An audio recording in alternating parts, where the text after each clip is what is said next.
안녕하세요. 오늘 뉴스레터의 주요 내용은 다음과 같습니다. 1. 한국만이 할 수 있는 일. 2. 신의 홀의 비밀. 최근 대한민국 최초의 국산 전투기 KF-21 보람의 양산 계획이 크게 뒤바뀔지도 모른다는 추측이 등장했습니다.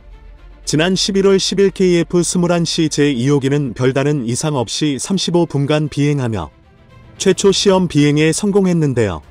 무사히 성능 검증에 성공한 건 상당히 축하할 만한 일이지만 제1호기의 초도 비행 때보다는 일반 대중의 관심이 적었습니다. 아무래도 앞으로 2000회 이상 시험 비행이 남아있다 보니 많은 분이 시험 비행에 일희일비하기보다는 본격적인 양산을 기다리시는 것 같은데요. 그런데 이런 일반적인 생각과 정반대로 군사 전문가들 사이에서는 심상한지 추측이 제기되고 있습니다. 다음 시제기는 지금까지와 무언가 다를 것이라는 가능성이 있다는 건데요. 바로 KF-21 복좌형입니다. 현재 KF-21은 단자형 4개, 복좌형 2개, 총 6개의 시제기가 제작되어 있는데요.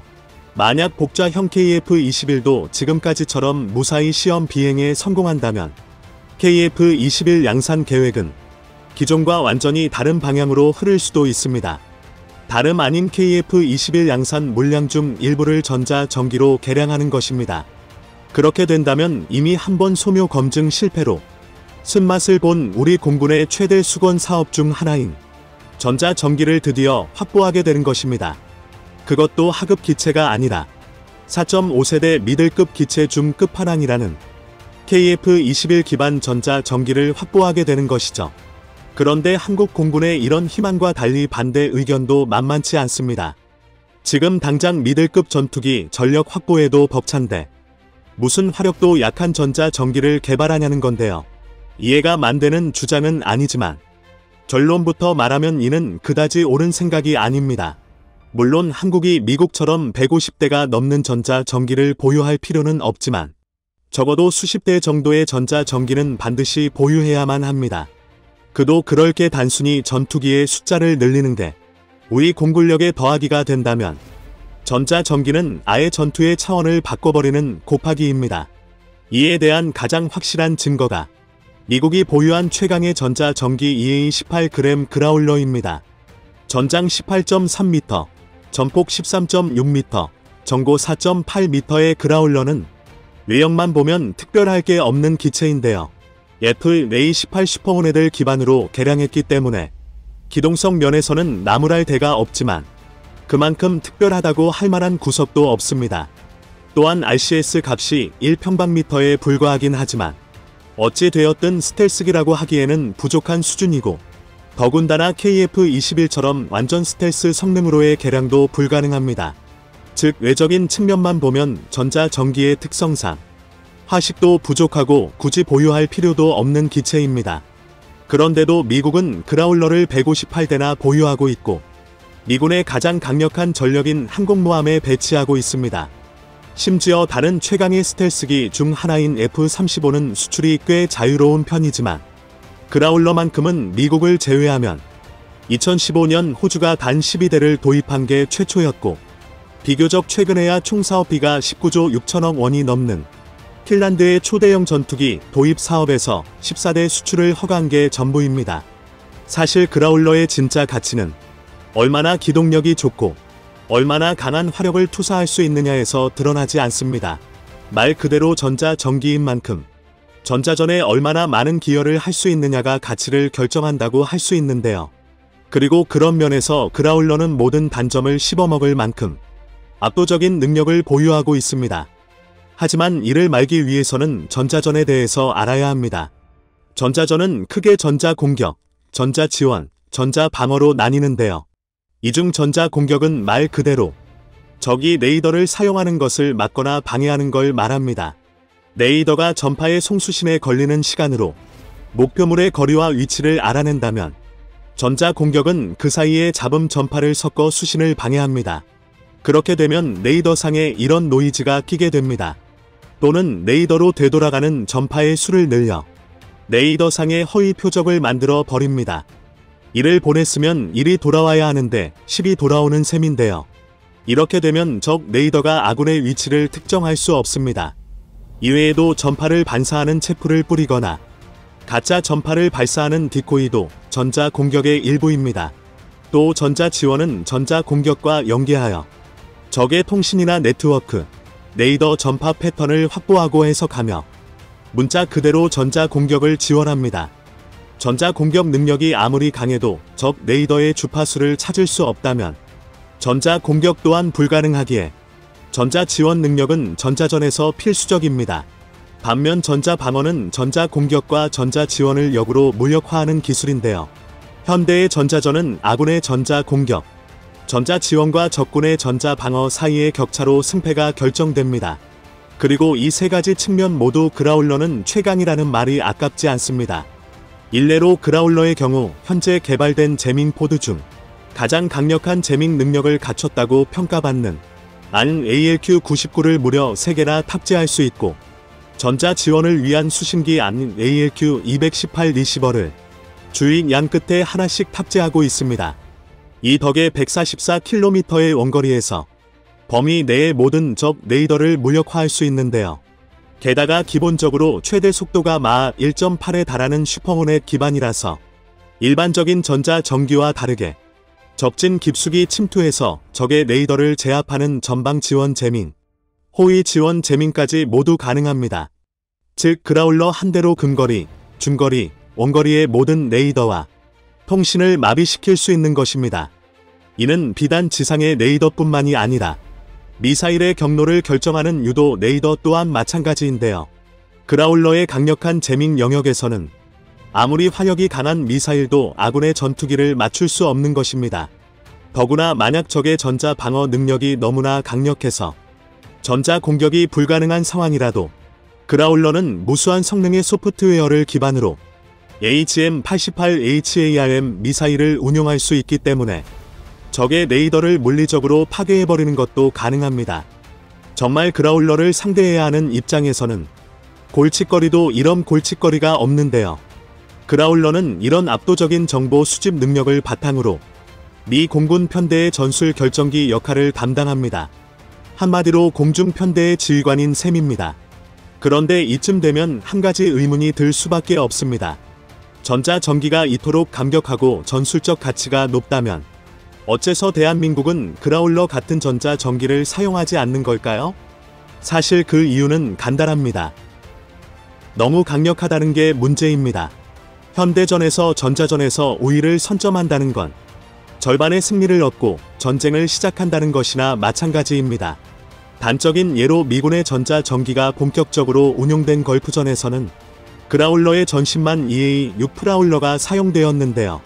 이 프라울러의 강력한 전자전 능력 덕분에 걸프전에서 다국적 연합군이 약 10만 회의 전투기를 출격시켰음에도 손실률은 0.0344%에 불과했습니다.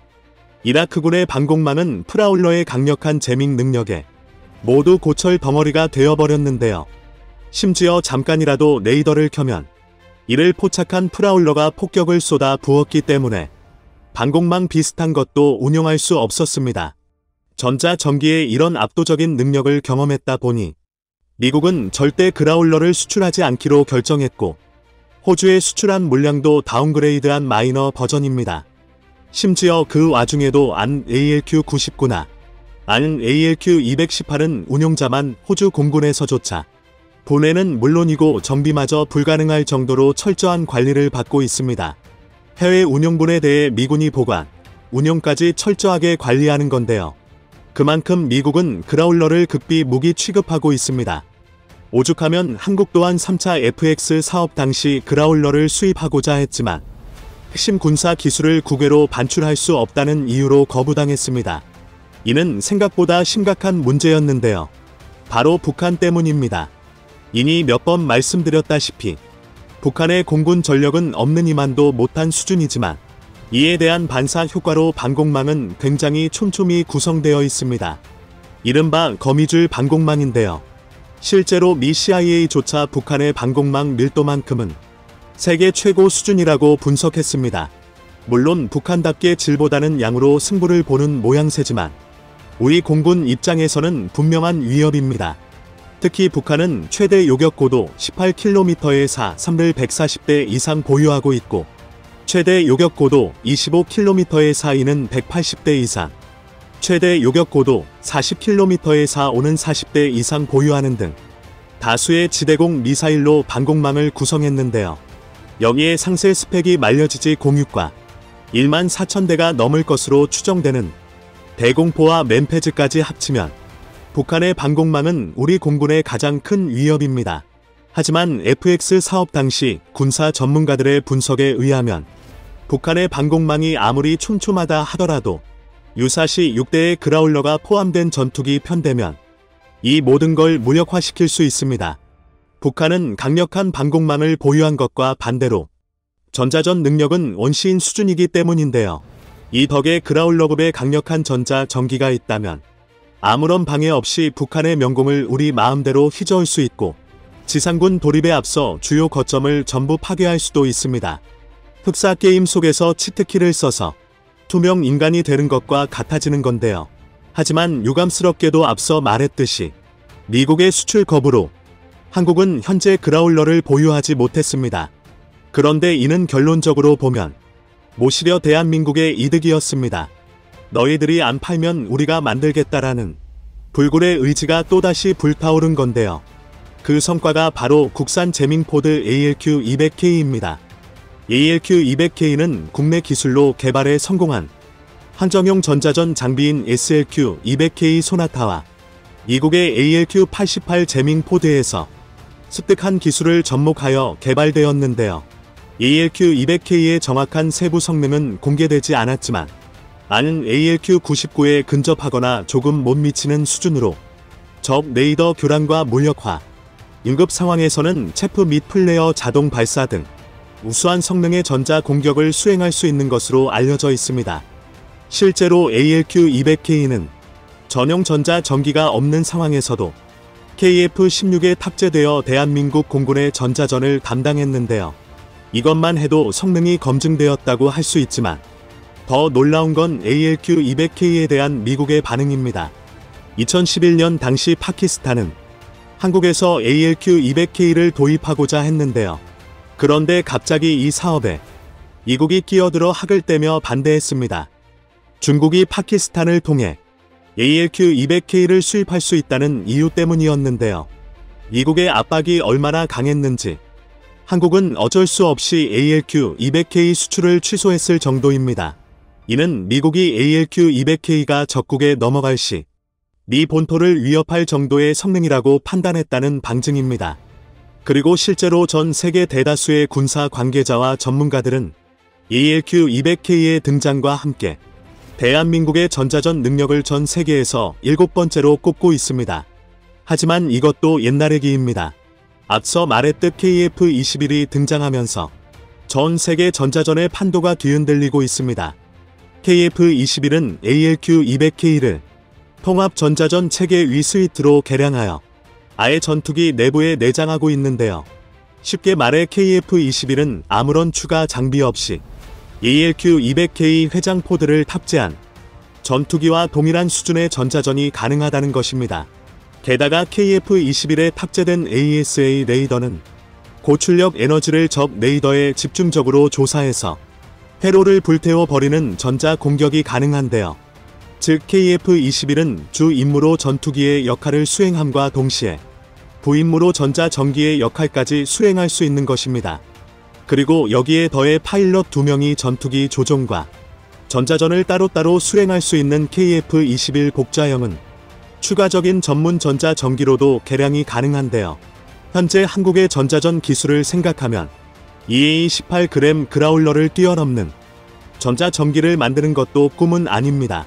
하지만 대한민국의 전자 전기 자체 개발 계획은 이미 좌초된 경험이 있습니다.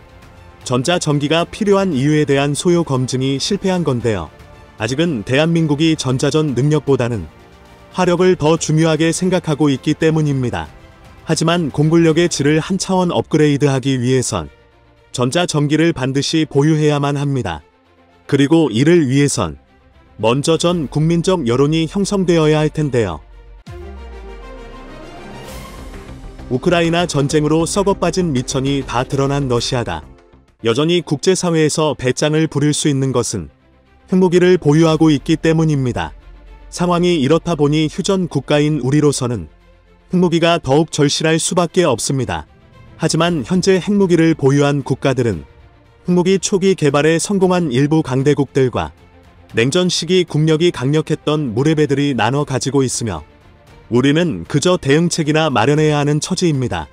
그런데 최근 대한민국이 핵보다 강력한 무기를 완성했다는 소식이 전해져 전 세계가 발칵 뒤집혔습니다. 심지어 이 무기는 미국이 그토록 만들고 싶어 했지만 끝내 실패한 무기인데요. 그것은 바로 신의 지팡이 라드 프롬 가드입니다. 이 영상을 보시는 분들은 누리호 발사체의 QV섬을 발사한 것을 가지고 그러는 것 아니냐고 하실 텐데요. 진짜 한국이 신의 지팡이를 세계 최초로 개발했습니다. 심지어 군사 무기로 개발 완료해 실전에 사용할 수 있을 정도로 고도화했는데요. 사실 신의 지팡이를 먼저 개발하겠다고 나선 것은 중국이었습니다. 중국이 발표한 신의 지팡이는 아무리 미국이라 하더라도 국가 존립의 위협을 느낄 만큼 강력한 무기인데요. 그도 그럴 게 신의 지팡이는 현존하는 세계 어떤 나라도 원점 타격이 불가능하고 그 강력한 미국의 미사일 방어 체계로도 요격할 수 없는 무기입니다. 바로 신의 지팡이가 우주의 위성에서 전봇대만 한 텅스텐 맞대를 떨어뜨리는 신개념 무기이기 때문인데요. 그런데 바싹 긴장하며 어떻게든 신의 지팡이를 막아낼 방법을 연구해도 모자랄 판에 이국의 군사 전문가들은 오히려 중국의 발표에 코웃음을 치고 있습니다. 여기에는 그럴 수밖에 없는 이유가 있습니다. 사실 신의 지팡이는 이미 미국이 무려 1950년대부터 개발을 시작했다가 결국 포기한 무기입니다. 그리고 여기에는 누구라도 납득할 수밖에 없는 이유가 있는데요. 우선 신의 지팡이가 어떤 무기인지 알아보면 사실 이름만 거창하지 상당히 간단한 무기라고 할 수 있습니다. 신의 지팡이는 그저 우주에서 마주 단단하고 무거운 물체를 떨어뜨려 목표 지점을 타격하는 게 끝인 무기입니다. 우리 실생활에서 비슷한 걸 찾아보자면 골프장 근처에 주차된 차에 골프공이 떨어지면 막대한 피해를 주는 것과 유사한데요. 골프공은 지름 4.3cm 내외로 무게도 45g 정도밖에 되지 않지만 높은 곳에서 떨어진 골프공은 차량의 전면 유리를 손쉽게 깨뜨리고 시한 경우 자동차 철판을 찌그러뜨리기도 합니다. 2003년 발표된 미 공군의 보고서에 따르면 만약 길이 약 6m, 지름 30cm, 약 10톤 정도 되는 텅스텐 막대를 우주 놀이에서 떨어뜨리는 것만으로도 무려 마하 32의 속도로 낙하할 수 있고 타격 시 TNT 11.5K톤에 달하는 파괴력을 발생시킬 수 있다고 하는데요. 그런데 이렇게 말하면 모두 무마하게 강력해 보이지만 사실 이 정도 파괴력은 파괴력을 극한까지 줄인 전술 핵폭탄급의 위력입니다. 즉 모든 나라가 경악할 수준의 파괴력은 아니란 것이죠. 심지어 당장 현존하는 최강의 재래식 폭탄이라는 러시아의 ATBIB만 봐도 무려 TNT 44톤이 넘는 파괴력을 갖추고 있습니다. 다시 말해 값싸고 운용하기 쉬운 재래식 폭탄 수십에서 수백 개만 사용하면 신의 지팡이 정도의 위력은 나오게 된다는 것입니다. 하지만 신의 지팡이에는 감히 재래식 폭탄이 넘볼 수 없는 무시무시한 능력이 있습니다. 이게 어느 정도냐 하면 단 한 개의 텅스텐 막대만으로도 무려 지하 4600m 지점까지 관통할 수 있는 정도입니다.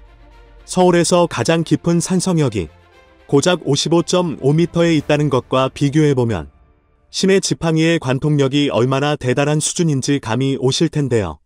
이 정도 관통력은 핵탄두를 탑재한 벙커버스터가 아닌 이상해야 현존하는 어떤 재래식 폭탄과도 비교할 수 없습니다.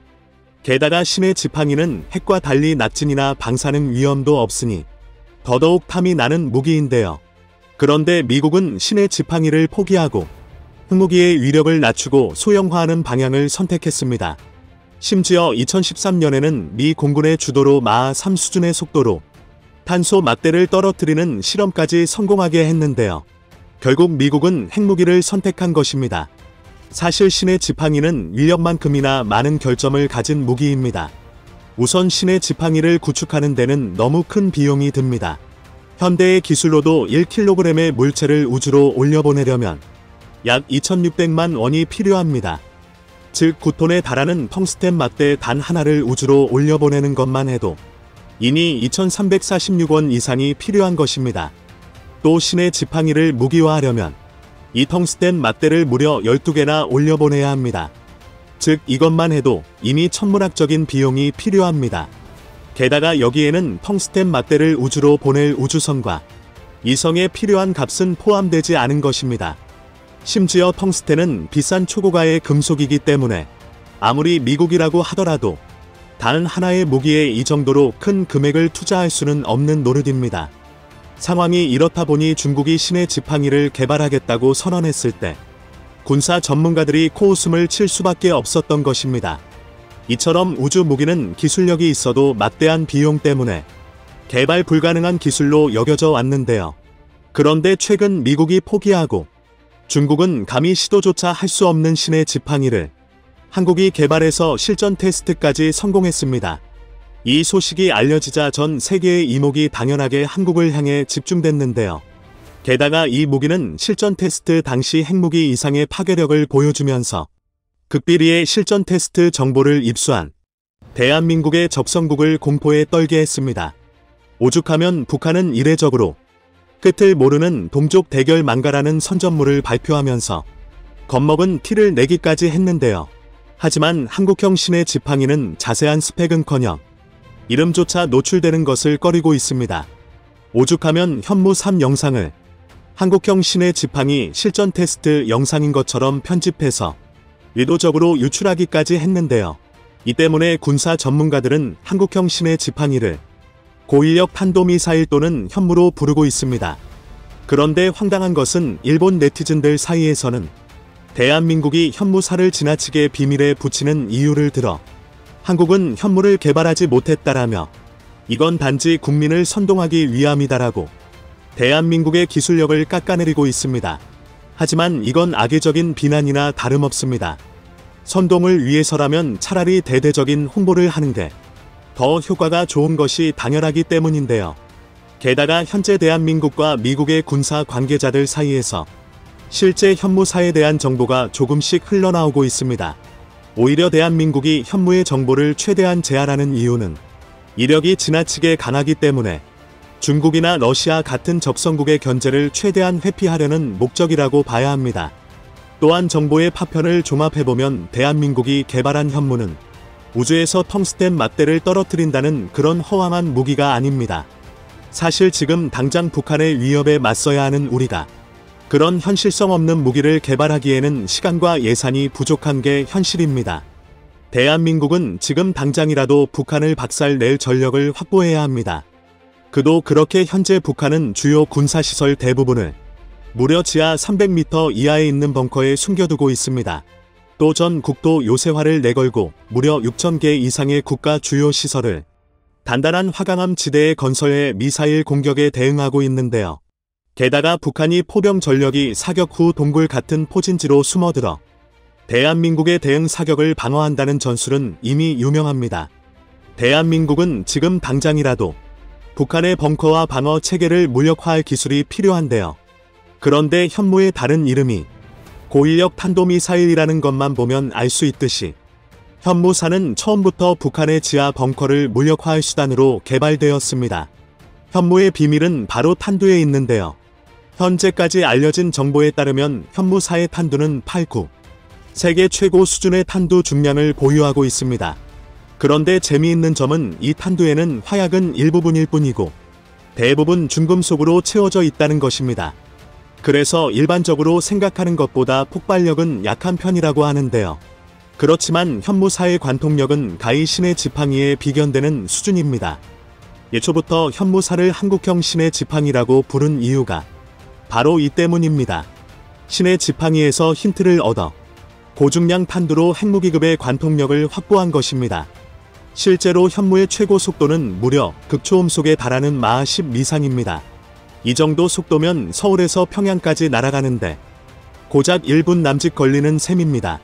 물론 북한의 기술력으로서는 유력은 고사하고 제대로 확인조차 불가능합니다. 게다가 사거리도 무려 500km에 달해 서울에서 중국의 해안도 시기를 직접 타격할 수 있는 수준입니다. 그런데 여기서 놀라운 것은 현무사의 탄두 중량을 일반적인 미사일의 탄두 중량인 1톤 정도로 줄이면 중국 전역을 사정거리에 둘 수 있을 정도로 압도적으로 사정거리가 늘어난다는 것입니다. 한국이 개발한 현무는 여러 버전이 있기 때문인데요. 2021년 한 언론 보도에 따르면 지상 발사형은 현무 41, 개발 예정 민 합동화력함 등 수상함 발사형은 현무 42, 도산 안창호급 잠수함에서 발사하는 잠대지 탄도미사일 SLBM은 현무 44로 명명한 것으로 알려져 있습니다. 그리고 아직 밝혀지지 않은 현무 43은 항공기 발사함 극초음속 미사일로 예견되는데요. 이처럼 한국이 단시간에 전 세계가 괄목할 만한 성과를 내는 것은 대한민국의 집요함 때문이라고 할 수 있습니다. 불과 십수년 전 한국은 항공우주 후진국이라며 주변국들에 괄시받았지만 우리만의 독자적인 노하우를 쌓으면서 국산 발사체인 누리호를 성공시키는 데까지 발전했습니다. 이처럼 대한민국은 비록 핵무기를 보유하고 있지는 않지만 이니 자체 기술력으로 핵무기에 준하는 기존과 다른 새로운 무기를 만들어냈습니다.